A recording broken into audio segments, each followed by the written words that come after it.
Hello guys, इस lecture में मैं गुडविल के सारे मेथड कवर करने जा रहा हूं। बहुत ही इंटेंसिव नहीं होंगे। आज मेरा उद्देश्य सिर्फ सारे फार्मूलेज याद करवाना और उन पर बेस्ड छोटे छोटे सवाल कराना। गुडविल के एक और वीडियो में मैंने एक एडवांस क्वेश्चन किया था। जो बंदा इन सारे फॉर्मूलेज को कर ले और उस एडवांस सवाल को कर ले, मुझे नहीं लगता उसे कोई भी दिक्कत आएगी। फिर भी सारी मेथड की जानकारी जरूरी है आगे के लिए, क्योंकि जब आप एडमिशन पढ़ेंगे या रिटायरमेंट पढ़ेंगे तो गुडविल का वैल्यूएशन करना होगा। तभी छोटी छोटी चीजें बहुत परेशान करती हैं टीचर्स को भी और आपको भी, क्योंकि माना पूरा सवाल होता चला जा रहा हो, गुडविल का वैल्यूएशन आप नहीं कर पाए, सारी गाड़ी रुक जाएगी भाई। तो आइए आज सारे गुडविल के मेथड्स को प्रैक्टिस करते हैं। ओके दोस्त देखिएगा, पहला जैसा मैंने लास्ट टाइम भी डिस्कस किया था, पहले मेथड का नाम है average profit method. Average profit method, और बेटा एवरेज प्रॉफिट मेथड में आपको क्या चाहिए, इज इट क्लियर? बस आपको दो चीजें मल्टीप्लाई करनी है, average profit into purchasing years, into purchasing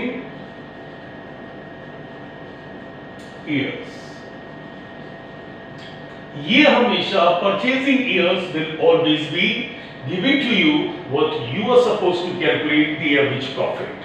पिछले मैंने लेक्चर में कहा था कि बेटा मैं कोई भी मेथड हो गुडविल के वैल्यूएशन का, बट जिस प्रॉफिट का यूज किया जाएगा वो नॉर्मल होना चाहिए, मेंटेनेबल होना चाहिए, नॉर्मल होना चाहिए, मेंटेनेबल होना चाहिए और करेक्ट होना चाहिए।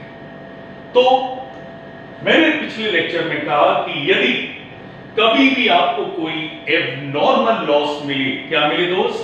एबनॉर्मल लॉस, तो प्रॉफिट में ऐड कर देना, और एबनॉर्मल गेन मिले तो माइनस कर देना। भैया एबनॉर्मल लॉस और एबनॉर्मल गेन सिर्फ एक साल को अफेक्ट करते हैं, और यदि कोई फ्यूचर गेन मिले, फ्यूचर की इनकम या फ्यूचर के खर्चे मिले, तो याद रखना future expenses will be subtracted, but it will be subtracted from all the periods. It will be subtracted in all the period. You should look my first video on goodwill valuation. Is it clear? You get the deep insight about the valuation of the goodwill. So now look at that. तो goodwill के valuation के लिए कैसा profit होना चाहिए? Answer is got सा normal होना चाहिए। तो क्या करना चाहिए? एबनॉर्मल लॉस कोई हो या खर्चे हो, ऐसे खर्चे जो बार बार होने वाले नहीं है उन्हें ऐड कर दो, और एबनॉर्मल गेन हो तो उन्हें माइनस कर दो, तो आपका प्रॉफिट नॉर्मल बन जाएगा। अब यदि कोई फ्यूचर का खर्चा दिया हो, आज नहीं फ्यूचर का खर्चा दिया हो या फ्यूचर की कोई इनकम का जिक्र किया गया हो, भैया नॉर्मली फ्यूचर की इनकम को अकाउंट में ज्यादा कभी जिक्र मिलता नहीं है, बिकॉज हम लोग कंजर्वेटिज्म मानते हैं और फ्यूचर इनकम्स को नॉर्मली अपने अकाउंट्स में इनकॉर्पोरेट नहीं करते। तो यूजुअली आपका पाला जो पड़ेगा वो फ्यूचर खर्चों से पड़ेगा।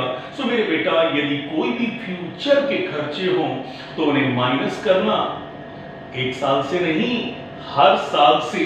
Is it clear? यदि आप हर साल से माइनस ना करना चाहें तो एक और ऑल्टरनेटिव है, एवरेज से माइनस कर दो, बिकॉज एवरेज भी हर साल का होता है। तो आपने किसी भी चीज को या तो हर माना 3 साल है तो तीनों साल से माइनस करो, या 3 साल के एवरेज से माइनस कर दो, एक ही बात है मेरे दोस्त। चलिए आगे करते हैं। A and B are partners in a firm. They admit C into the firm. The goodwill for the purpose is to be valued 2 years purchase. मतलब भाई साहब क्या दिया है? 2 years purchase दिया है of normal profit of the last 3 years, which were भैया ये 3 साल के प्रॉफिट कितने कितने दिए गए दोस्त? आर्गनिंग भैया पहले साल का प्रॉफिट दिया गया है 10,000, दूसरे साल का दिया गया है 15,000 और तीसरे साल का दिया है 30,000। पहले साल का 10,000, दूसरे साल का 15,000, तीसरे साल का 30,000, और भैया कुछ और भी दिया है second year profit includes profit on sale of machinery. आपको याद होगा मेरा master question, profit on sale of machinery. ऐसी इनकम बार बार नहीं होती है, they are called abnormal gains, they are called abnormal gains. और गुडविल वैल्यूएशन करते समय एबनॉर्मल लॉस से ऐड करो, एबनॉर्मल गेन है माइनस करो। तो भाई सेकेंड ईयर में मशीन के बेचने से कितना फायदा हुआ था मेरे दोस्त? 10,000 हुआ था, तो 15,000 में 10,000 एबनॉर्मल गेन क्या कर दो, माइनस क्या आ जाएगा 5,000। सो एबनॉर्मल लॉसेस और एबनॉर्मल गेन्स वो ट्रांजैक्शंस हैं जिनमें भाई बार बार होने की टेंडेंसी नहीं है। फॉर एग्जांपल बार बार आपका लॉटरी का टिकट नहीं निकलता, बार बार आपको असेट बेचने से प्रॉफिट नहीं होता, बार बार आपको इंश्योरेंस क्लेम नहीं मिलते। यदि इस टाइप की इनकम आपको हो तो समझ लीजिए ये कोई रेकरिंग नेचर इनकम नहीं है। Is it clear? और चूंकि ये रेकरिंग नेचर नहीं, this is oscillation, is it clear? ये होती भी और नहीं भी होती है। ऐसी इनकम को हम लोग एबनॉर्मल कहते हैं। तो ऐसी इनकम दिखाई दे माइनस कर देना, ऐसे खर्चे दिखाई दे ऐड कर देना। इस तरीके से सर जी पहले साल का प्रॉफिट 10,000, दूसरे साल पे एबनॉर्मल गेन माइनस कर दिया 5,000 और तीसरे साल में प्रॉफिट क्या है 30,000। और मेरे भाई मैंने तीनों को ऐड किया, आया 45,000 और मेरे भाई 3 से डिवाइड कर दिया तो हमारा एवरेज प्रॉफिट कितना आ गया 15,000 आ गया भैया। और 15,000 को परचेजिंग ईयर से मल्टीप्लाई कर दो तो भाई कितना आ गया 30,000। कितना आ गया 30,000। सो द पहला आंसर आ गया कि गुडविल कितनी है मेरे बेटा? Is it clear? गुडविल कितनी है 30,000। स्टेप नंबर 1 मैंने प्रॉफिट को नॉर्मल और मेंटेनेबल बनाया। स्टेप नंबर 2 मैंने एवरेज निकाला और स्टेप नंबर 3 मैंने एवरेज प्रॉफिट को नंबर ऑफ परचेजिंग ईयर से मल्टीप्लाई कर दिया। तो मेरे दोस्त क्या आ गई गुडविल बाय एवरेज मेथड, जिसको मैंने पहले लेक्चर में बड़ा इंटेंसिवली कवर किया। प्लीज जरूर देखिएगा उसको और आपका काम हो जाएगा। आइए sir ji, weighted average method. Weighted average method sir ji average दो तरीके के होते हैं, normal average and weighted average. Normal average and weighted average CBSE के स्टूडेंट्स यहां पर की मल्टीपल चॉइस क्वेश्चंस पूछे जाते हैं।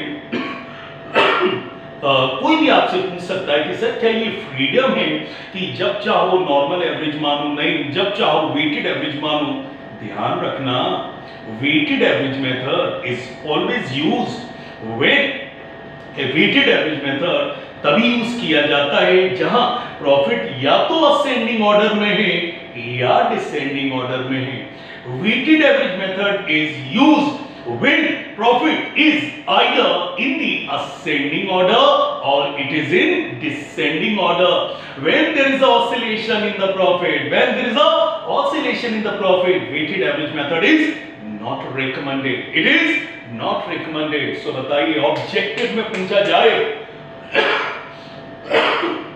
that when should we use the weighted average method, your reply will be weighted average method should be used when profit is either in the ascending order or in the descending order. Clear ना? भैया एक बात बार बार आपके जहन में आ रही होगी कि परचेजिंग ईयर्स क्या है, ये 2 क्या है, ये 3 क्या है? आ चुका है बोर्ड में, इज इट क्लियर? ऐसी एग्जाम्स में ये आया है। परचेजिंग ईयर्स क्या है मेरे दोस्त? जब भी कोई नया पार्टनर बिजनेस में एडमिट होता है और उससे कहा जाता है कि पार्टनर बनना है तो गुडविल का पेमेंट करना है, तो डेफिनेटली वो नया पार्टनर ये जानना चाहेगा कि फर्म जी हम आपकी फर्म में पार्टनर बन रहे हैं, इज इट क्लियर? और आप मुझसे गुडविल का पेमेंट मांग रहे हैं, ये तो बता दो कि मैं ये कितने साल की गुडविल परचेज कर रहा हूं। Everybody knows that partnership is an absolute fragile business. Is it clear?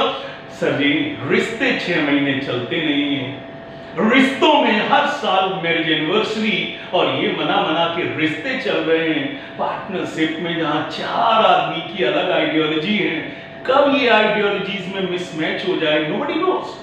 तो आर्गेटिंग हर नया पार्टनर गुडविल का वैल्यूएशन करते समय और एडमिशन के समय गुडविल का पेमेंट करते समय इतना जरूर पूछता है कि सर जी ये मैं कितने साल के लिए गुडविल खरीद रहा हूं, मींस फर्म कम से कम कितने साल तो चलेगी। Is it clear? So these years are called purchasing years. Sir कभी कभी आप सस्ते सैंपल पेपर्स पढ़ते हैं और कई बार आप आंसर्स लिखते हैं। याद रखना मेरे दोस्त, मैं उन लोगों का टीचर नहीं हूं जो बहुत लो स्कोरिंग सोचते हैं। आपने मेरे वीडियोस देखे होंगे, आपने मेरे क्वेश्चन देखे होंगे। मैं वीडियोस में आसान क्वेश्चन को टारगेट नहीं बना रहा हूं दोस्त। I am also targeting those questions which are very difficult and very difficult to solve on the board. Is it clear? When it comes to the YouTube channel. So मेरे भाई मैं हर तरीके के सवाल कवर कर रहा हूं। तो एक सैंपल पेपर में लिखा था कि परचेजिंग ईयर्स क्या होते हैं। ये जो आईएससी में 10 साल के पेपर आते हैं तो उसमें लिखा था परचेजिंग ईयर वो होते हैं जिससे एवरेज प्रॉफिट को मल्टीप्लाई करके गुडविल निकाला जाता है। वाह भाई। बच्चे से पूछा कि भैया हिमालय नहीं होता तो क्या होता? अरे सर हिमालय नहीं होता तो इतने लोग किस पे चढ़ते? ये आंसर है। इस पर आंसर पर एक्सपेक्ट करते हो कि बोर्ड आपको नंबर देगा, 100 मार्क्स आएंगे अकाउंट्स में। 100 के लिए सर जी एक स्टैंडर्ड होना चाहिए, क्वालिटी होनी चाहिए सोच में, करने में।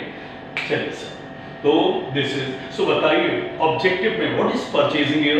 Is it clear? जब एक partner whenever a partner is admitted to the firm he is supposed to pay for goodwill. Whenever a partner is admitted to the firm he is supposed to pay for goodwill. Now ये partner firm से ये जानना चाहता है कि मैं जो goodwill calculate कर रहा हूं ये कितने साल की है, मैं कितने साल की गुडविल परचेज कर रहा हूं।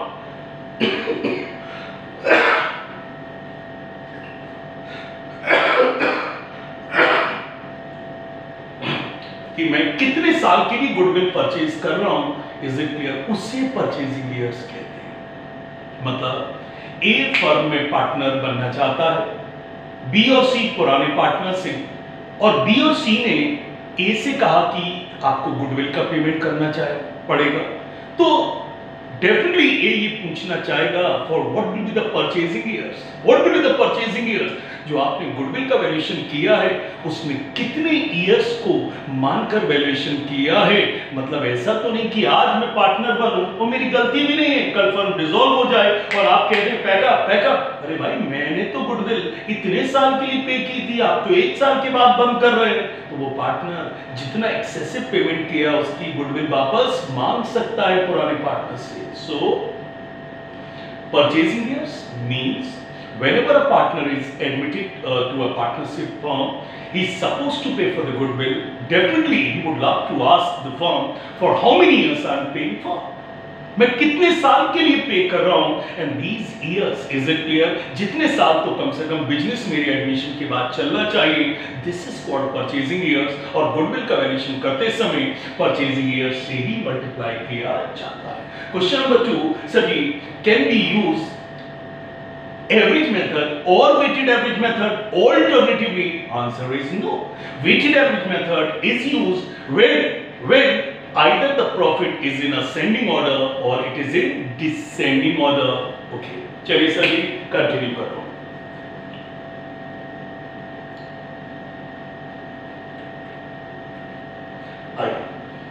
Profit of the firm for the year ending 31st March for the last 5 years were as follows. 5 साल का प्रॉफिट दिया है, 99 का 17,500 दिया है, 2000 का 20,000 दिया है, 2001 का 24,000 दिया है, 2002 का 25,000 दिया है, 2500 लिख गया है, एक जीरो और बढ़ा दीजिए, 25,000 दिया है, 2003 का कितना दिया है, 30,000 दिया है। जब भी वो आपसे वेटेड एवरेज मेथड के लिए कहेगा वो आपको हमेशा वेटेज देगा। क्या देगा? वेटेज। बताइए वेटेज कितना दिया है 1 2 3 4 5। सो आपने वेटेज लिख दिया 1 2 3 4 5 आर्गेनिक। और अब आपने प्रॉफिट को किससे मल्टीप्लाई कर दिया वेट से, you will get what product, weight you get what product. So 17,500 into 1 17,500, 20,000 into 2 is 40,000, 24,000 into 3 is 72,000, 25,000 into 4 is 1 lakh and 30,000 into 5 is 1,50,000। आपने सारे प्रोडक्ट का टोटल किया, इट इज 3,79,500। बस भैया जी। सो स्टेप नंबर 1 मैंने क्या निकाला प्रोडक्ट, क्या निकाला प्रोडक्ट। स्टेप नंबर 2 मैंने इसको डिवाइड किससे कर दिया वेटेज के टोटल से, किससे total of weightage, total of weightage. So बताइए प्रोडक्ट को डिवाइड किससे कर दिया मेरे दोस्त वेटेज से। अब जो प्रॉफिट आएगा it will not be so total of the so weighted average profit is equal to total of the product divided by total of the weightage, total of the product divided by total of the weightage. So total of the product is 3,79,500 and total of the weightage is 15. So our weighted average is 25,300। अब हम लोग उसी पे वापस आ गए। Goodwill क्या होगी weighted average into number of purchasing years, weighted average into number of purchasing year। What is the weighting average 25,300 and how many purchasing years will also be given। So आप देख सकते हैं calculate the value of goodwill on the basis of 3 years purchase। So how many years are purchasing years, how many years are purchasing years, is it clear 3 years purchase, 3 साल हमारी purchasing years हैं, is it clear। So step number 1 profit लिखिए, step number 2 weightage से multiply करिए, step number 3 multiply करेंगे तो product आएगा। और क्या आएगा प्रोडक्ट आएगा। एंड सर जी फिर क्या करिएगा वेटेड एवरेज के क्या फार्मूला क्या है total of the product divided by total of the weightage, total of the product divided by total of the weightage and you get what weighted average, you get what weighted average। and now देख लीजिए calculate value of goodwill on the basis of 3 years purchase, 3 years purchase। so how many purchasing years are there 3। तो sir इसका मतलब कम से कम ये माना गया है कि फर्म 3 साल तो एग्जिस्ट करेगी। so this is what we call purchasing years। ये साहब मल्टीप्लाई कर दिया। So weighted average profit into number of purchasing years which is 3 and you get what your goodwill, you get what your goodwill.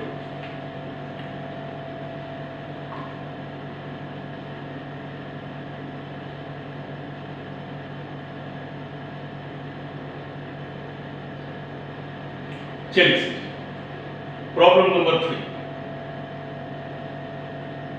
Super profit method. भैया फार्मूले तो भैया सब होते रहेंगे, सबसे पहले फार्मूला याद करिए तब भैया कोई मतलब है। सो सुपर प्रॉफिट मेथड का फार्मूला क्या है भैया average profit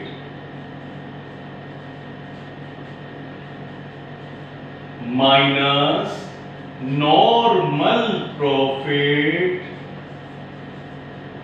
is called super profit, is called super profit। और बेटा super profit into purchasing years is equal to goodwill।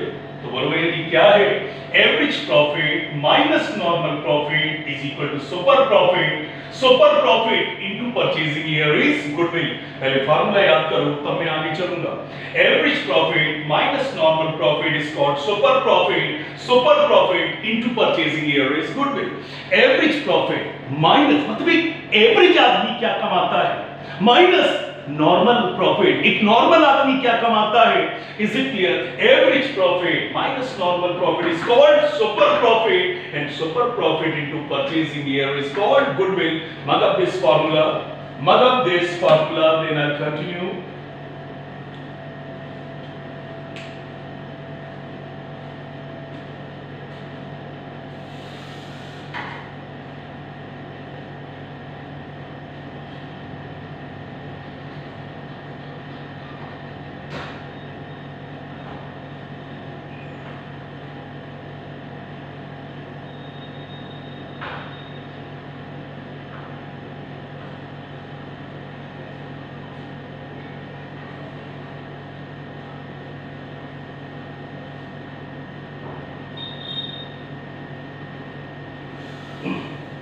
So average profit minus normal profit is called super profit into purchasing year is called goodwill.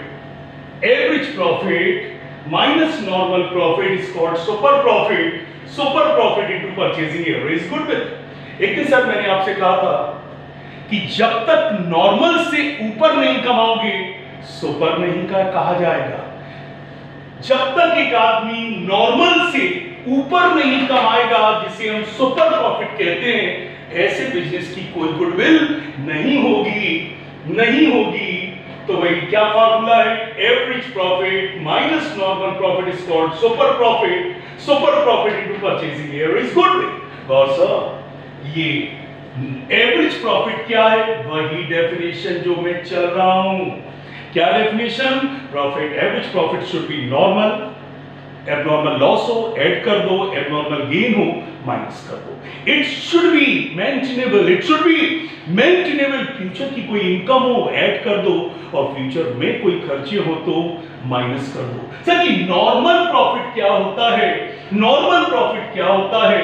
Sir ji normal profit होता है capital employed into NRR is equal to normal profit. Capital employed into NRR, तो बताइए कैसे निकलेगा? Capital employed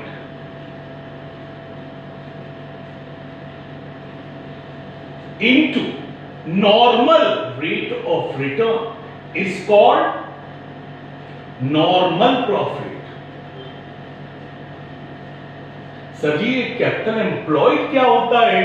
बेटा asset minus liability is capital employed. Asset minus liability is capital employed. So look at that. Sir ji what is the formula? Answer is average profit minus normal profit is called super profit. Super profit into purchasing year is goodwill. और sir what is, how do we calculate normal profit? बेटा capital employed को, किसको? Capital employed को किससे multiply कर दो? Normal rate of return से. Normal rate of return का मतलब जो एक नॉर्मल आदमी कमाता है, that is called normal rate of return, या रीजनेबल रेट ऑफ रिटर्न, या एवरेज रेट ऑफ रिटर्न, या एवरेज रेट ऑफ रिटर्न कहते हैं. तो सर ये क्या आ जाएगा? Normal profit. सर ये कैपिटल एम्प्लॉयड क्या होता है? क्लास 11 से जानते हो. यदि असेट्स में से सारी लायबिलिटी हटा दो, what you get? Asset minus liability is called capital employed. आइए करके दिखाता हूं, फिर एक बार फार्मूला करता हूं. Average net profit expected of a firm in the future is 68,000. बताइए एक फर्म फ्यूचर में कितना कमाएगी? 60. कितना कमा रही है? 68,000 per year. Capital employed in the business is 3,50,000. बताओ भैया इन्होंने बिजनेस में कितनी कैपिटल लगाई है? बताओ बेटा इन्होंने बिजनेस में कितनी कैपिटल लगाई है? 3,50,000. And capital invested in this class of business is, बताइए rate of interest expected from the capital invested in the same class of the business is 12%. मतलब यही 3.5 लाख रुपए यदि इसी टाइप के बिजनेस में एक नॉर्मल आदमी लगाता तो कितना कमाता? 12%. 3,50,000 का 12% कितना हुआ? Is it clear? 3,50,000 का 12% कितना हुआ? 42,000. इसका मतलब तो बताइए what is normal profit, capital employed into NRR, what is normal profit, capital employed into normal rate of return, what is capital employed here, capital employed आपको कितना दिया है 3.5 लाख, मतलब इस आदमी ने बिजनेस में कितने पैसे लगाए हैं 3.5 लाख, और एक नॉर्मल आदमी सिमिलर बिजनेस से कितना कमाता है उसे 3 नाम से जानते हैं, normal rate of return, normal rate of return, average rate of return, reasonable rate of return, reasonable rate of return, so it is 12%। तो बताइए एक आदमी कितना कमाता है 42, तो बताइए एक नॉर्मल आदमी कितना कमाता है 42,000, तो बताइए व्हाट इज नॉर्मल प्रॉफिट, याद करिए मेरे साथ साथ, याद करिए व्हाट इज नॉर्मल प्रॉफिट, और sir capital employed into normal rate of return is called capital employed, normal rate of return will always be given to you, okay, so capital employed 3,50,000, normal rate of return is 12%, मतलब एक normal आदमी को 3.5 लाख रुपए पकड़ा दिए जाए तो वो कितना कमाएगा 42,000, पर सर जी हमने कितना कमाया है 68,000, लेकिन आगे लिखा है remuneration of partner is estimated to be 8,000 per year, estimated future में पार्टनर को कितना रेम्युनरेशन देना पड़ेगा 8,000। सर जी आप जानते हो एबनॉर्मल लॉस ऐड होता है, एबनॉर्मल गेन माइनस होता है, फ्यूचर इनकम ऐड होती है, और फ्यूचर में जो खर्चे 8,000 होंगे वो क्या करोगे माइनस, क्या करोगे माइनस, तो बताओ भैया हम कितना एवरेज कमाते हैं 68,000, लेकिन फ्यूचर में कितने खर्चे होंगे 8,000, तो बताओ यार हम फ्यूचर में कितना कमाएंगे 60,000, तो मेरे भाई 3.5 लाख रुपए लगाकर मैं फ्यूचर में कितना कमाऊंगा 60,000, कितना कमाऊंगा 60,000, जबकि एक नॉर्मल आदमी कितना कमाता है 42,000, तो बताओ बेटा मैं उस नॉर्मल से कितना सुपर कमाता हूं 18,000, और बेटा 18,000 को यदि परचेजिंग ईयर से मल्टीप्लाई कर दिया जाए, किससे परचेजिंग ईयर से मल्टीप्लाई कर दिया जाए, तो आपकी क्या आ जाएगी गुडविल आ जाएगी, क्या आ जाएगी गुडविल आ जाएगी, तो how many purchasing year are there, तो ये लिखा है 2 इयर्स परचेज, 2 इयर्स परचेज 2 साल है, तो बताओ गुडविल कितनी आएगी 36। So step number 1 average profit निकालो, कैसे यार वही normal maintainable profit, abnormal loss को ऐड कर दो, abnormal gain minus, future income को ऐड कर दो, फ्यूचर खर्चे माइनस। इस सवाल में बताइए हम नॉर्मल एक एवरेज आदमी कितना कमाता है 68,000, लेकिन फ्यूचर में कितने खर्चे इंतजार कर रहे हैं उसका 8,000, देख लीजिए the remuneration of partner is estimated to be 8,000, मतलब फ्यूचर में कितने खर्चे इंतजार कर रहे हैं 8,000, तो बताओ ये आदमी 3.5 लाख रुपए लगाकर बिजनेस से कितना कमा लेता है 60,000। It is step number 1। Step number 2, वही 3.5 लाख नॉर्मल आदमी को दे दिए जाए तो how much hill that is called normal profit. How do we calculate normal profit? Capital employed into NRR, capital employed in the business, capital invested in the business is 3.5 lakh, and the rate of interest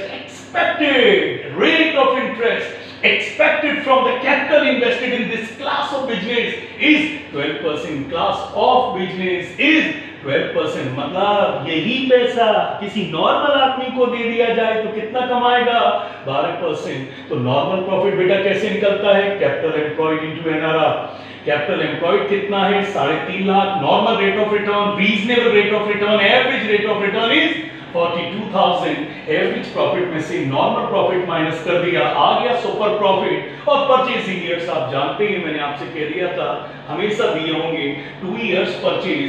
लो बेटा 18,000 को मैंने 2 से multiply कर दिया, 36,000 is your goodwill by super profit method, is goodwill by super profit method. तो अब आप देख लीजिए एक एक स्टेप। स्टेप नंबर 1 मैंने एवरेज प्रॉफिट निकाला, 68,000 में 8,000 क्यों माइनस कर दिया, ये 8,000 खर्चे फ्यूचर में आपका इंतजार कर रहे हैं इसलिए माइनस कर दिया। सर जी नॉर्मल प्रॉफिट क्या होता है? अरे सर जी अब तो रटा दिया मैंने, capital employed into NRR. Capital employed 3.5 lakh दिया, एनआरआर 12% दिया, इट इज 42,000। बस बेटा एवरेज प्रॉफिट में से मैंने नॉर्मल प्रॉफिट, एवरेज प्रॉफिट में से नॉर्मल प्रॉफिट माइनस कर दिया, मेरे बेटा सुपर प्रॉफिट आ गया। और सुपर प्रॉफिट को मल्टीप्लाई कर दो परचेजिंग ईयर से, जो आपको हमेशा दिए होंगे बोर्ड्स में। Is it clear? You get your goodwill. So how many purchasing years are given? 2 years purchase are given, 18,000 to 2 is 36,000। तो भैया अब समझे, अबे नॉर्मल आदमी 12% कमाता है, मतलब एक नॉर्मल आदमी को 3.5 लाख रुपए दे दिए जाए, वो कितना कमाता है? 42। और हमने कितना कमाया? 60,000।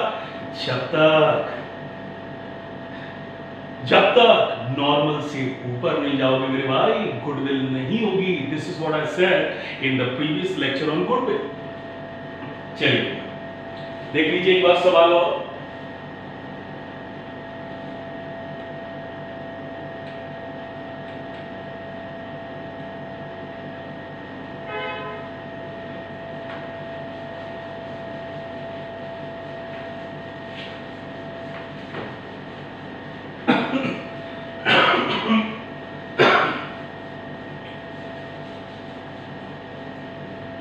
दोस्त आजकल एक नया ट्रेंड चला, आजकल तो नहीं कह सकते, बहुत लंबे समय से, कि सुपर प्रॉफिट मेथड का सवाल देते, गुडविल दे देते हैं और आपसे क्या पूछते हैं? एवरेज प्रॉफिट बताओ। मतलब हमें उल्टा चलना पड़ता है। कैसे चलना पड़ता है मेरे दोस्त? उल्टा चलना पड़ता है। वो गुडविल हमें दे देता और कहता है एवरेज प्रॉफिट बताओ। अभी हमने जो सवाल किया था, in this question we were given average profit and we suppose to calculate what? Goodwill. But now जो दो मैं क्वेश्चन अब करने जा रहा हूं, वहां पर गुडविल दी होगी, एवरेज प्रॉफिट निकालना होगा। आइए भाई साहब, सबसे पहले पूरी कहानी बताइए, सुपर प्रॉफिट मेथड का पहले पूरा फार्मूला बताइए। बोलो बेटा, average profit minus normal profit is super profit. AP means average profit minus normal profit is super profit into purchasing year will give you goodwill. Average profit minus normal profit is super profit into purchasing year is goodwill. और sir ये normal profit क्या होता है? बेटा ये होता है capital invested into normal rate of return. Capital invested into normal rate of return.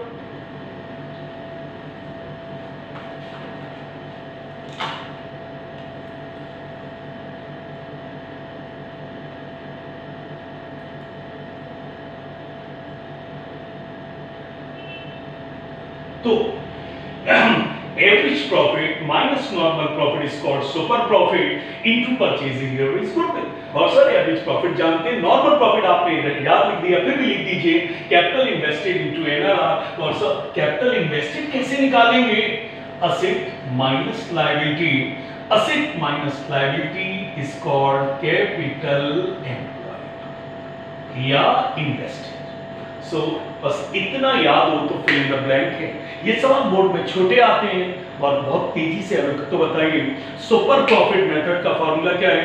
Average profit minus normal profit is called super profit. Average profit minus normal profit is called super profit and super profit into purchasing year is goodwill. Sir what is normal profit? Capital invested into NRR is normal profit. How do we get capital employed invested? अरे बेटा class 11 में accounting equation पढ़ते थे, assets में से liability minus कर दो। Is it clear? याद करो क्या करते थे? C plus L is equal to A। तो बोलो भैया जी C is equal to क्या होगा? क्या एक अकाउंटिंग इक्वेशन होती थी? Capital plus liability is equal to asset. तो बोलो भाई साहब capital is equal to asset minus liability. Same thing is being used here. चलिए बस सर जी सवाल को पढ़कर देखिए, गंगा उल्टी बह रही है। गुडविल दी है, एवरेज प्रॉफिट पूछा है। On 1 April 1998, on 1 April 1998 firm had an assets of 75,000 including cash, including cash. भैया ये सवाल सीबीएसई में 1998 में पूछा गया था, 1998 में पूछा गया था। वो आपको एग्जाम में टेस्ट करते हैं, कैसे कहते हैं firm had assets of 75,000 including cash. अब उन्होंने इंक्लूडिंग कैश डाल दिया। कई बच्चे सोचने लगते हैं अच्छा इसलिए उन्होंने इंक्लूडिंग लिखा क्योंकि कैश नहीं लिया जाता होगा। It is wrong, it is wrong. Is it clear? सिर्फ आपको कंफ्यूज करने के लिए इंक्लूडिंग कैश कहा। कैश तो असेट्स का हिस्सा है। सो सिर्फ वो लोग जो शेकी होते हैं तुरंत हटा दिया 5,000 और 3 नंबर का सवाल गलत हो गया। चलिए, सो 1 अप्रैल 1998 को फर्म की असेट्स 75,000 थी, कैश मिला था। There is nothing wrong with that. मतलब फर्म की असेट्स क्या थी? 75,000। Is it clear? Partner capital account showed a balance of 60,000, capital 60,000 थी और reserve constitute the rest. Reserve बताई नहीं गए बट कैपिटल बताई गई है। कैपिटल अलग चीज है, कैपिटल एम्प्लॉयड अलग चीज है। कैपिटल का मतलब कैपिटल एम्प्लॉयड नहीं है। कैपिटल एम्प्लॉयड का मतलब है capital plus reserve and surplus. So capital सिर्फ कैपिटल एम्प्लॉयड का एक हिस्सा नहीं है। Is it clear? याद रखना, capital plus reserve and surplus मिलकर बनता है कैपिटल एम्प्लॉयड। तो asset minus liability is equal to capital employed या capital plus reserve and surplus is equal to capital employed. दोनों में से आप किसी तरीके से निकाल सकते हैं बट कैपिटल का मतलब कैपिटल एम्प्लॉयड से नहीं है क्योंकि कैपिटल में जब तक आप रिजर्व एंड सरप्लस ऐड नहीं करोगे उसे कैपिटल एम्प्लॉयड नहीं कहते। सो 1 अप्रैल 1998 को फर्म की असेट 75,000 थी, कोई लायबिलिटी नहीं थी। असेट 75 थी, कोई लायबिलिटी नहीं थी, मतलब कैपिटल एम्प्लॉयड कितना रहा होगा? 75,000। Is it clear? Partners capital account showed a balance of 60,000. Partners की कैपिटल कितनी है? 60,000 and reserve constitute the rest. आप बताइए सर जी, रिजर्व कितने रहे होंगे? 15,000, क्योंकि कैपिटल एम्प्लॉयड आपको कितनी पता है? 75,000। तो कैपिटल एम्प्लॉयड दो तरीके से निकलती है, assets minus liabilities capital employed या capital plus reserve and surplus. तो कैपिटल तो पता थी, जब तक इसमें रिजर्व एंड सरप्लस ऐड नहीं किया जाएगा कैपिटल एम्प्लॉयड जो आपको ऑलरेडी पता है 75,000। Is it clear? तो बताओ, लिखा है reserve constitute the rest and this rest is 15,000। This rest is 15,000। तो कैपिटल एम्प्लॉयड क्या है? Asset minus liability is capital employed या capital plus reserve and surplus is capital employed. मैंने तो भाई साहब इसी रास्ते से कैपिटल एम्प्लॉयड निकाल लिया। असेट 75,000 इंक्लूडिंग कैश, कोई फर्क नहीं पड़ता। लायबिलिटी कोई दी नहीं है 75 में से। Is it clear? लायबिलिटी दी नहीं तो कैपिटल एम्प्लॉयड क्या है? 75,000। सर जी कोई और भी रास्ता कैपिटल एम्प्लॉयड का है? Capital plus reserve and surplus. Capital कितनी दी थी मेरे भाई? 60,000 और रिजर्व के लिए क्या लिखा था? रेस्ट। बताओ ये रेस्ट कितना है? 15,000। कितना है?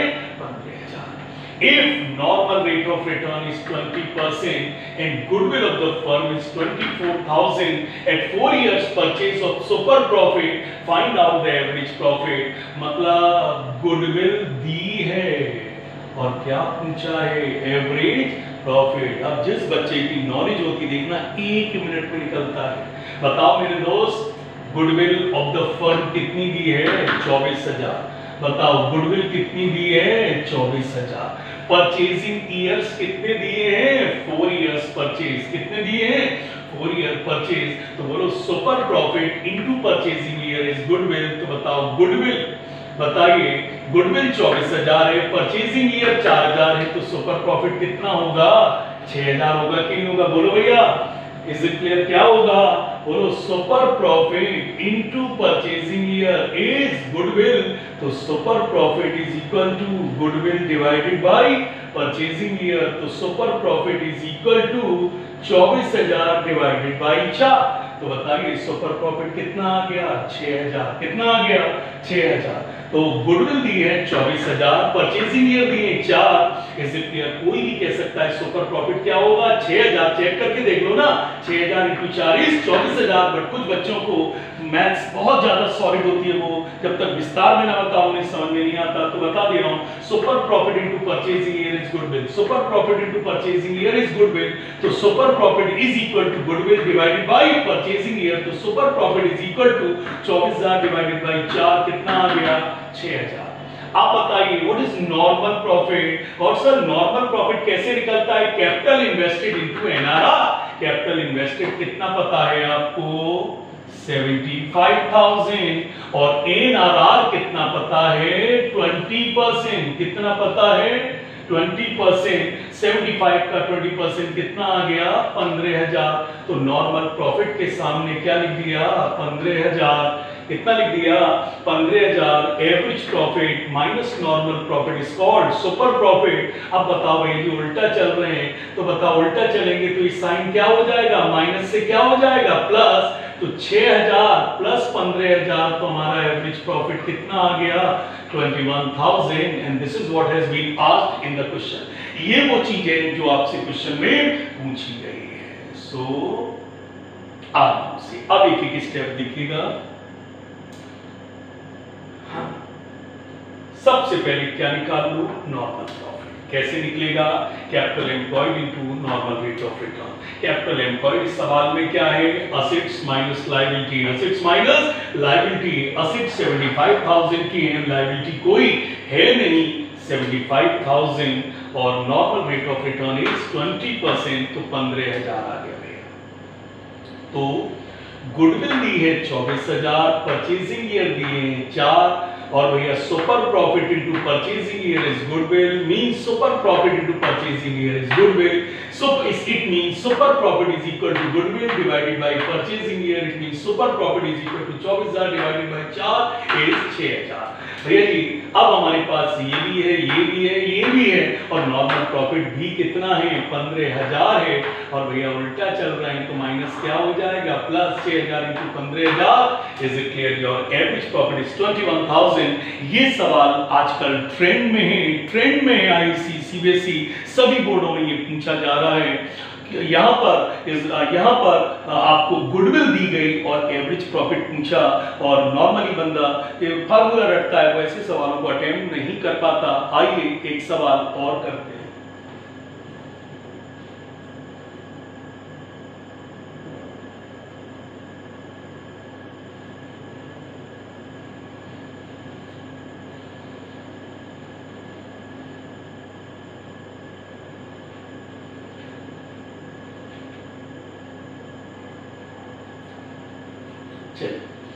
ये बचा मेरे समझाने के बाद, क्या बचा?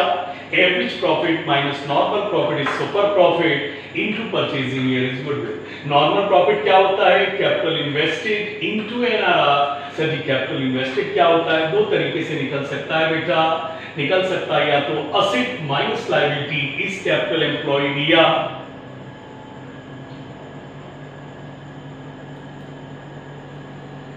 asset minus liability is capital employed, या capital plus reserve and surplus is also equal to capital employed. Is it clear? Super profit क्या होता है भैया? Super profit into purchasing year is goodwill। और कभी भी भैया जी goodwill और purchasing year दिए और super profit निकालना हो तो super profit is equal to goodwill divided by purchasing year। ये फार्मूले बचे, कहीं पर स्पीड बढ़ाने के लिए लिख दो।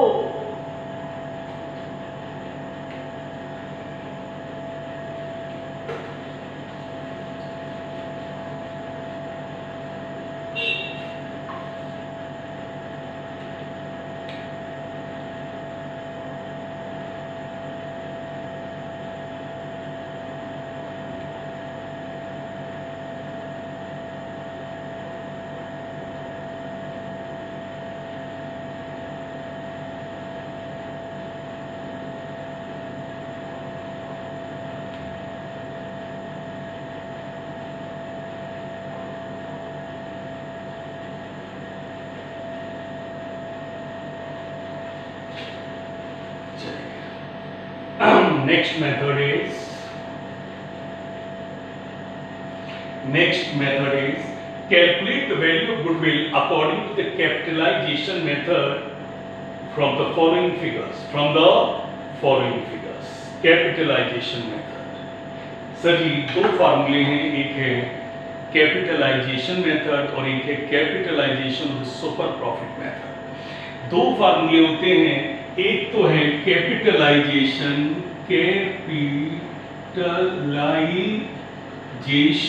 ऑफ एवरेज प्रॉफिट मेथड, और एक और है भैया capitalization of super profit method, capitalization of super profit method. Capitalization of average profit method का फॉर्मूला है average profit into 100 upon normal rate of return minus capital employed। क्या formula है, याद करिए तब तक मैं उसका लिख रहा हूं।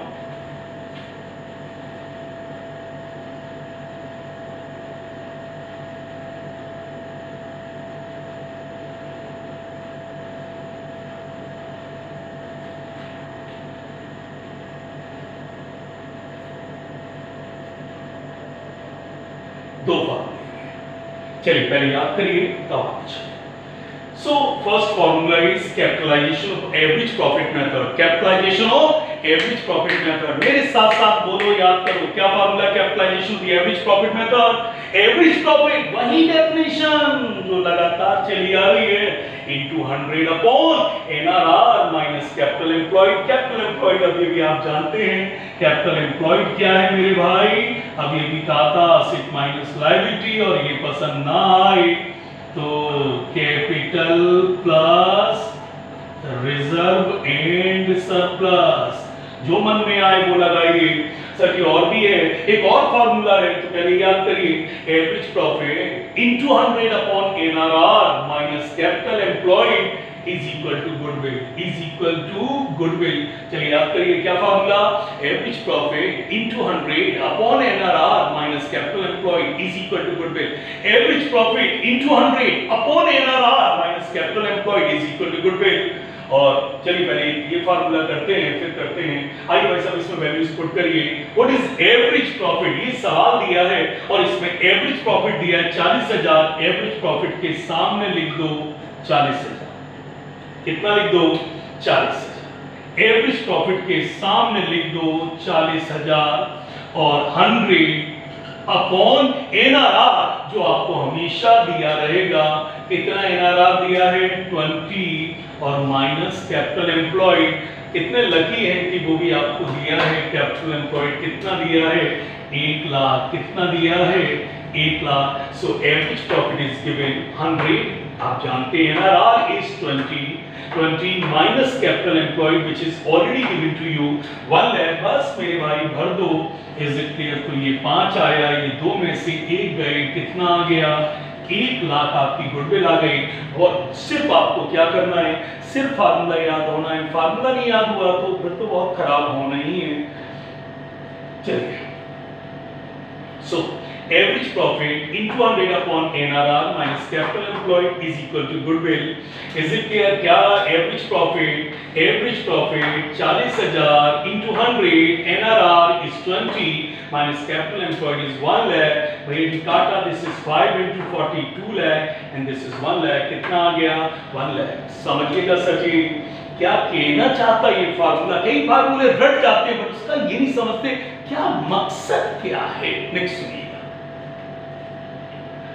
क्या ये फार्मूले डिराइव्ड कैसे हैं। नेक्स्ट समझिएगा 40,000 रुपए, 40,000 रुपए इज इट क्लियर मैंने कमाए हैं, जबकि नॉर्मल रेट ऑफ रिटर्न क्या है मेरे बेटा 20। का मतलब क्या हुआ, एक नॉर्मल आदमी को यदि 20 रुपए दिए, 20 रुपए कमाएगा यदि वो बिजनेस में कितना लगाए 100। बताओ एक नॉर्मल आदमी कितना नॉर्मल प्रॉफिट कमाएगा यदि वो बिजनेस में कितना लगाए 100। तो नॉर्मल रेट ऑफ रिटर्न का मतलब है 20% का मतलब है 20 रुपए कमाएगा यदि 100 लगाए। तो बताइए दिस इज 1, तो 100/20। और बताओ मेरे भैया मैंने तो 40,000 कमाया, मैंने तो 40,000 कमाया। तो बताइए भैया जी मुझे कितना पैसा बिजनेस में मैंने लगाया होगा 2 लाख। एक नॉर्मल आदमी को 20 रुपए कमाने के लिए 100 रुपए बिजनेस में लगाने पड़ते हैं। अरे भाई मैंने 40,000 कमाया है, मैंने कितना कमाया है 40,000। तो बताओ मैंने कितना पैसा लगाया होगा 2 लाख। नहीं, इज इट क्लियर? हमने तो सिर्फ कितने पैसे से कमा लिया 1 लाख से। कितना कमा लिया? तो बताओ 40,000 कमाने के लिए एक नॉर्मल आदमी को बिजनेस में कितना लगाना पड़ता 2 लाख। बट मैंने कितनी कैपिटल से कमा लिया 1 लाख। तो बताओ भैया जिसे नॉर्मल आदमी 2 लाख में कमा पाता मैंने 1 लाख से कमा दिया। तो क्या है 1 लाख? क्या है 1 लाख? ये 1 लाख मेरी गुडविल है। मेरी क्या है? गुडविल है। दोस्त हम लोग जब सालों साल काम करते हैं, 1993 से मैं पढ़ा रहा हूं, 30,000 के आसपास बच्चे हमारी क्लासेस से गुजर चुके हैं। 30,000 और तो भैया लोग पैसा लगाकर कमाते हैं, हम लोग गुडविल से कमा लेते हैं। तो बताओ 40,000 कमाने के लिए नॉर्मल आदमी को कितना लगाना पड़ता है 2 लाख। बट सर जी हमने कितना लगाकर कमा लिया 1 लाख। तो क्या है जो मुझे कमा कर देती है? मेरी गुडविल, मेरी गुडविल। तो इस मेथड का फॉर्मूला क्या है कि भाई 40,000 कमाने के लिए नॉर्मल आदमी को 2 लाख लगाना पड़ता है। बट मैंने सिर्फ कितना लगाया 1 लाख। तो बताओ मैंने किस चीज से कमा लिया? Is it clear? नॉर्मल आदमी को 2 लाख रुपए चाहिए तब वो 40,000 कमा पाएगा। मैंने 1 लाख लगाकर 40,000 कमा दिया। ये 1 लाख मेरी गुडविल है मेरे दोस्त। क्या है? गुडविल है। ये है डेरिवेशन ऑफ दिस फार्मूला। तो मैंने 40,000 रुपए कमाने के लिए नॉर्मल आदमी को देखा कितना लगाना पड़ता है 2 लाख, और मैंने 40,000 कमाने के लिए कितना लगाया 1 लाख। जो दोनों का डिफरेंस है वो मेरी गुडविल है मेरे दोस्त। क्लियर? ओके। अब आइए एक और फार्मूला है capitalization the super profit method. Capitalization of the super profit method. बोलो मेरे दोस्त एवरेज प्रॉफिट। पहले नाम जैसा कि फार्मूला है क्या पता होना चाहिए? Super profit. वो तो सर जी अभी भी हमने आपको निकालना बताया था सुपर प्रॉफिट मेथड में। कैसे निकलता है?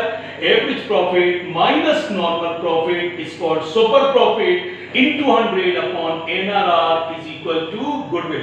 तो याद करिए formula average profit minus normal profit is called super profit into 100 upon NRR is equal to goodwill। average profit minus normal profit is called super profit into 100 upon NRR is called goodwill। what is average profit in this question? 40,000। What is average profit in this question? 40,000। Normal profit कैसे निकलता है? कैसे निकलता है बच्चा? अभी कैसे बताया था? नॉर्मल प्रॉफिट कैसे निकलता है बेटा? मैंने क्या कहा था? Capital employed into NRR. Capital employed into NRR. बताइए कैपिटल एम्प्लॉयड कितनी है? 1 lakh. Normal rate of return क्या है? 20%। तो 1 लाख इंटू 20% मींस कितना हुआ? 20,000। कितना हुआ? एवरेज प्रॉफिट 40,000, नॉर्मल प्रॉफिट 20,000, सुपर profit 20,000 into 100 upon NRR that is 20। Is it clear? तो आंसर कितना आ जाएगा? 1 लाख। कितना आ जाएगा? 1 लाख। अब यही सब चीजें मन से पढ़ने की होती है कि जो फार्मूलेज हो और जो उनकी टर्मिनोलॉजी हो वो उंगली पर हो, उसे वॉइस रिकॉर्डर में अपने बोल के डाल दो, बार बार याद करते रहो, कभी कोई बड़ा सवाल गलत नहीं होगा। चलिए भैया, सो ये दोनों मेथड रहे। एक रहा capitalisation of the average profit method, एक capitalisation the super profit method. Super profit method में सबसे पहले सुपर प्रॉफिट चाहिए। प्रीवियस सवाल में मैंने बताया था average profit minus normal profit is super profit. तो what is average profit? 40,000। Sir ji how you get the normal profit? बेटा कैपिटल एम्प्लॉयड को एनआरआर से मल्टीप्लाई कर दो, you get normal profit. Capital employed is 1 lakh, NRR is 20%, it is 20,000। सुपर प्रॉफिट कितना आ गया? 20,000। 100 ऊपर लिख दो, नॉर्मल 20 से डिवाइड कर दो। 1 लाख चाहे ऐसे निकालो तब भी 1 लाख, और चाहे ऐसे निकालो इट इज 1 लाख। फोटो खींच लो, फार्मूला उतार लेना। अब आपको दिखा देता हूं।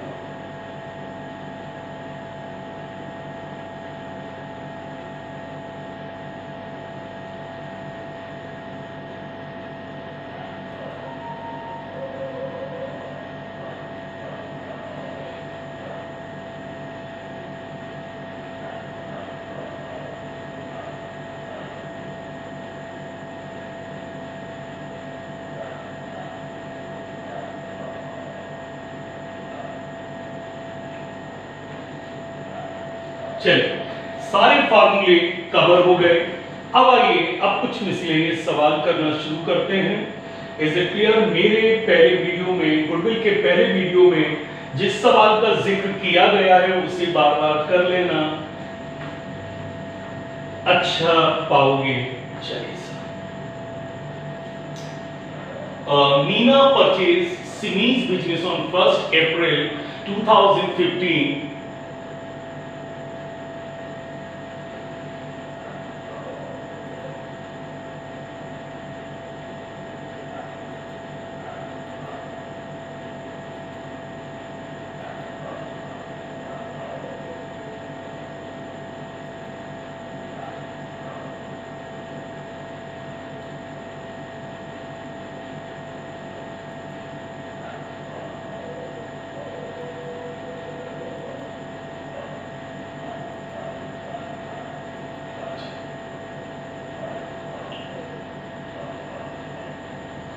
Meena purchased Simi's business on 1st April 2015. Profit disclosed by the Simi business for the last 3 years were as follows. भैया पहले साल का प्रॉफिट कितना दिया गया है? 2013 का प्रॉफिट कितना दिया गया है मेरे भाई? 40,000। दो तरीके से करूंगा इस सवाल को, दो तरीके से। पहले साल का प्रॉफिट कितना दिया गया है? 40,000, और ब्रैकेट में क्या दिया गया है? इंक्लूडिंग। बताइए कितना एबनॉर्मल गेन इसमें इंक्लूडेड है? 5,000। एबनॉर्मल गेन क्या हो जाता है? माइनस। तो बताइए मेरे दोस्त हमारा नॉर्मल प्रॉफिट कितना है? 35,000। कितना है? 35,000। इसीलिए 40,000 प्रॉफिट है, एबनॉर्मल गेन। तो एबनॉर्मल लॉस और एबनॉर्मल गेन इंक्लूडिंग होते हैं, और फ्यूचर खर्चे और इनकम एक्सक्लूडिंग होते हैं। सो 40,000 का प्रॉफिट है और उसमें एबनॉर्मल गेन इंक्लूड कर रखा है। यार गुडविल के वैल्यूएशन के लिए नॉर्मल प्रॉफिट चाहिए, तो हमने 5,000 माइनस कर दिया। सर जी 2014 में प्रॉफिट हुआ, इज इट क्लियर? प्रॉफिट हुआ 50,000। कितना हुआ? 50,000, और लिखा आफ्टर चार्जिंग एबनॉर्मल लॉस। इसमें 10,000 रुपए का एबनॉर्मल लॉस इंक्लूडेड है। एबनॉर्मल लॉस क्या है? इंक्लूडिंग है। चलिए एबनॉर्मल लॉस कितना भैया? 10,000 इंक्लूडिंग है भैया, तो वापस ऐड कर दो यार, पहले माइनस किया तो अब क्या कर दो? ऐड। तो ये कितना आ गया? 60,000। फिर 2015 में कितना प्रॉफिट दिया है? 45,000। Is it clear? Excluding, is it clear? 5,000 annual insurance premium of the firm's property now to be insured. 5,000 रुपए फ्यूचर में एनुअल इंश्योरेंस प्रीमियम देना पड़ेगा। Is it clear? ये कोई एबनॉर्मल लॉस और एबनॉर्मल गेन नहीं है, ये फ्यूचर का खर्चा है। कैसा खर्चा है? फ्यूचर का खर्चा है। कैसा खर्चा है? फ्यूचर का खर्चा है। Is it clear? और इसमें एबनॉर्मल लॉस और एबनॉर्मल गेन के लिए क्या होते हैं? इंक्लूडिंग या चार्ज करने के बाद, बट ये क्या है? एक्सक्लूडिंग। तो इसका मतलब कई बच्चे सोचते हैं इसका संबंध 2015 से है। सर जी मैंने आपसे उस मास्टर क्वेश्चन में भी कहा और आज भी कह रहा हूं कि जो खर्चे फ्यूचर के होते हैं वो 1 साल को नहीं, हर साल को अफेक्ट करते हैं। मतलब ये जो फ्यूचर में 5,000 खर्चा होगा, 5,000 annual insurance premium of the firms property now to be insured. Future में प्रॉपर्टी को इंश्योर कराना पड़ेगा, 5,000 खर्चा होगा। फ्यूचर खर्चे एक साल नहीं हर साल को इफेक्ट करते हैं, तो हर साल 5,000 माइनस करो। सर जी ये तो इसके सामने दिया है, तो नहीं, इसके सामने होने से कोई फर्क नहीं पड़ता। फ्यूचर खर्चे हर साल को इफेक्ट करते हैं, तो हर साल को माइनस करो। सो 40 में से 5 गया, 35 5 और गया, तो बताइए हमारा मेंटेनेबल प्रॉफिट, फ्यूचर में प्रॉफिट क्या होगा? 30,000। 50,000 में 10,000 एक नॉर्मल लॉस एड किया, आया 60,000। 5,000 फ्यूचर का खर्चा माइनस किया, कितना आया? 55,000। कितना आया? 55,000। और 45,000 में से 5,000 गया, कितना आया? 40,000। भैया तीनों को ऐड कर दिया, इसे क्लियर, तीनों को ऐड कर दिया, तो भैया कितना आ रहा है? 1,25,000। और भैया 3 से कर दिया डिवाइड, 3 से क्या कर दिया? डिवाइड, तो कितना आ रहा भैया जी? 41,667। तो बताओ भैया जी हमारा एवरेज प्रॉफिट जो नॉर्मल भी है, मेंटेनेबल भी है, फ्यूचर में भी है, वो कितना है? 41,667। और सर जी हमें किस फार्मूले से सवाल करना है? लिखा calculate value of the firms goodwill on the basis of the 2 years purchase of average profit of the last 3 years. Average profit method formula is what? Average profit into purchasing year is goodwill. Average profit method, average profit into purchasing year is goodwill. Average profit method, average profit into purchasing year is goodwill. दोस्त हमने average तो निकाल लिया, purchasing years क्या है मेरे दोस्त? 2 हैं। बस भैया जी मल्टीप्लाई कर दो, तो ये कितना आ जाएगा? 83,333 is the goodwill of the firm. 83,000